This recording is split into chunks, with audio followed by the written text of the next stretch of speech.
प्रिय श्रोता बंधु नमस्कार। पिछले भाग में हमने आपको बताया था कि नारद मुनि जाकर के मैनावती को बहुत समझाए। मैंने तो ये समझ करके केवल एक ही शर्त रखी कि अगर भोलेनाथ अपना रूप त्याग करके, अमंगलिक रूप त्याग करके मंगलमय रूप धारण करें, सुंदर रूप बना लें, तो मैं अपनी पुत्री का विवाह उनके साथ कर दूँगी। नारद मुनि आए। आने के बाद भोले बाबा से उन्होंने विनय किए। सारे देवता मिलकर विनय किए। भोले बाबा विचार किए कि अब तक तो जितनी लीलाएं की वो हो चुकी, अब सुंदर रूप बना करके यहाँ घरातियों को यानी हिमवान के नगरी को खुशहाल कर दूँ। प्रिय श्रोता बंधुओं, भोले बाबा का रूप अद्भुत है। इसीलिए उनके लिए कहा गया है, कर्पूर गौरम करुणावतारम संसार सारम भुजगेंधारम सदा वसंतम हृदयारविंदे भवम भवानी सहितम नमामि। इसलिए भोले बाबा का सुंदर कितना रूप है, ध्यान दीजिए। कथा आगे बढ़ाता हूँ।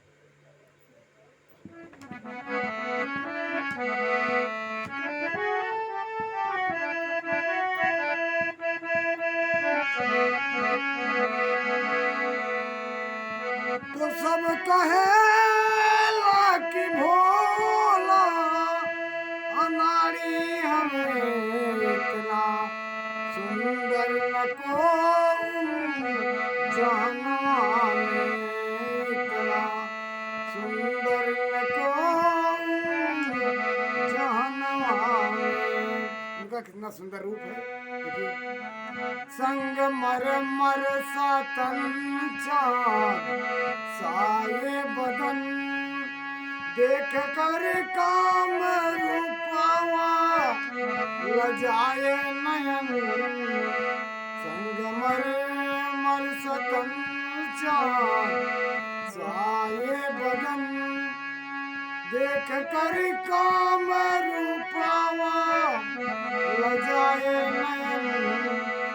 लाख कर काम किरण सूरजवा की मनवा सब के मोहाला जानवा में, मनवा सब के मोहाला जानवा में। भोले बाबा इतने सुंदर हैं, उनकी सुंदरता का वर्णन नहीं किया जा सकता है। प्रिय श्रोता बंधु, भगवान शिव सुंदर रूप बनाए, प्रसन्नचित हो अपने गणों के समस्त देवताओं तथा अन्य लोगों के साथ कौतूहल पूर्वक गिरिराज हिमवान के धाम पहुंचे। प्रिय श्रोता बंधु, हिमाचल की श्रेष्ठ पत्नी मैना भी उन स्त्रियों के साथ घर के भीतर गई और सबको आरती उतारने के लिए हाथ में दीपकों से सजी हुई थाली लेकर सभी इस पत्नियों तथा अन्य स्त्रियों के साथ आदरपूर्वक द्वार पर आई। वहां आकर मैना ने संपूर्ण देवताओं से सेवित गिरजापति महेश्वर शंकर को, जो द्वार पर उपस्थित थे, बड़े प्यार से देखा। मन गदगद हो गया। उनकी अंग कांति मनोहर छटा चंपा के समान थी। उनके एक मुख और 3 नेत्र थे। प्रसन्न मुखार बिंद पर मन मुस्कान छटा छा रही थी। प्रिय श्रोता बंधु, सुवर्ण आज से विभूषित थे, गले में मालती की माला पहने हुए थे। सुंदर रत्नमय मुकुट धारण करने से उनका मुखमंडल उज्जवल प्रभा से उद्गासित हो रहा था। कंठ में हार आदि सुंदर आभरण शोभा दे रहे थे। सुंदर कड़े और बाजूबंद उनकी भुजाओं में विभूषित हो रहे थे। अग्नि के समान निर्मल एवं अनुपम, अत्यंत सूक्ष्म, मनोहर, विचित्र एवं बहुमूल्य युगल बस से उनकी बड़ी शोभा बढ़ रही थी। हमारे भोले बाबा, आपके भोले बाबा ऐसे थे। जो भक्त उनकी पूजा करता है, उनको अगर उस छवि में, उस रूप में देखे तो कितना मन गदगद हो जाएगा, कितना मन गदगद हो जाता है अगर उस रूप को अपने अंतरात्मा में, अपने हृदय में धारण करें। प्रिय श्रोता बंधु, सुंदर कड़े और बाजूबंद उनकी भुजाओं में विभूषित हो रहे थे। अग्नि के समान निर्मल एवं अत्यंत सूक्ष्म, मनोहर, विचित्र एवं बहुमूल्य युगल बस से उनकी बड़ी शोभा हो रही थी। चंदन, अगर, कस्तूरी तथा मनोहर कुमकुम के अंगराग से उनके अंग विभूषित थे। उन्होंने हाथ में रत्नमय दर्पण ले रखा था और उनके दोनों नेत्र कंजल से सुशोभित थे।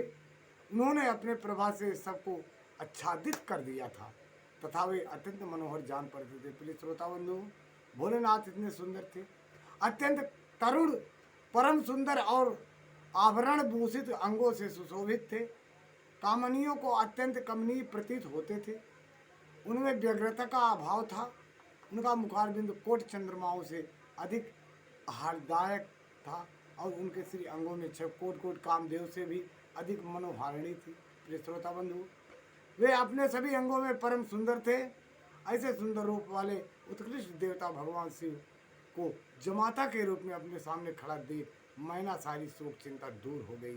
प्रिय श्रोता बंधु, कौन सास ऐसा नहीं चाहेगी उसका जमाता, उसका दामाद इतना सुंदर हो, वो भी कोमल सुंदर जैसी पुत्री के लिए वह वर जितना सुंदर होगा, सास उतनी ही सुंदर प्रसन्न रहेगी। प्रिय श्रोता बंधु, उन मैना रानी के समस्त कौतूहल की भूर भूर प्रशंसा करने वाली सखियां मैना रानी से बोली, ऐ सखी, आपका जमाता तो इस त्रिलोक 3 लोक 14 भुवन में कोई बराबरी नहीं कर सकता। सती मैना का मुख प्रसन्नता से खिल उठा। वे अपने दामाद की शोभा सानंद अवलोक करती हुई उनकी आरती उतारने लगी। गिरिराज की कही हुई बात बारंबार याद करके मैना को बड़ा विस्मय हो रहा था। वे हर्षो उपलास से मुखार बिंद से युक्त ही मन यूँ कहने लगी, पार्वती ने मुझसे पहले जैसा बताया था उससे भी अधिक सौंदर्य है इस परमेश्वर शिव के अंगों में। लावण्य इस समय अवर्णनीय है। ऐसा सोचकर आश्चर्यचकित हुई मैना अपने घर के भीतर आई। वहां आई हुई युवतियों ने भी वर के मनोहर रूप को भूल भूल प्रशंसा की। वे बोली, गिरिजानंदिनी शिवा धन्य है, धन्य है। कुछ कन्याएं कहने लगी, दुर्गा तो साक्षात भगवती हैं। कुछ दूसरी कन्याएं महारानी मैना से बोली, हमने तो कभी ऐसा वर देखा ही नहीं। श्रोता बंधु, इतनी बात सुनकर के मैना के चेहरे पर मुस्कान उभर आई। प्रशंसा किसको अच्छा नहीं लगता। मैना की फूल कर गदगद हो गई। शंकर का वह रूप देखकर समस्त देवता हर्ष से खिल उठे। श्रेष्ठ गंधर्व उनका यश गाने लगे और अप्सराएं नृत्य करने लगी। बाजा बाजने वाले लोग मधुर ध्वन में अनेक प्रकार की कला दिखाते हुए आदरपूर्वक भांत भांत बाजे बजा रहे थे। हिमाचल भी आनंदित होकर द्वारोचित मंगलवार किया। समस्त नारियों के साथ मैना ने भी महान उत्सव मनाते हुए वर का परीक्षण किया। फिर वे प्रसन्नतापूर्वक घर में चली गई।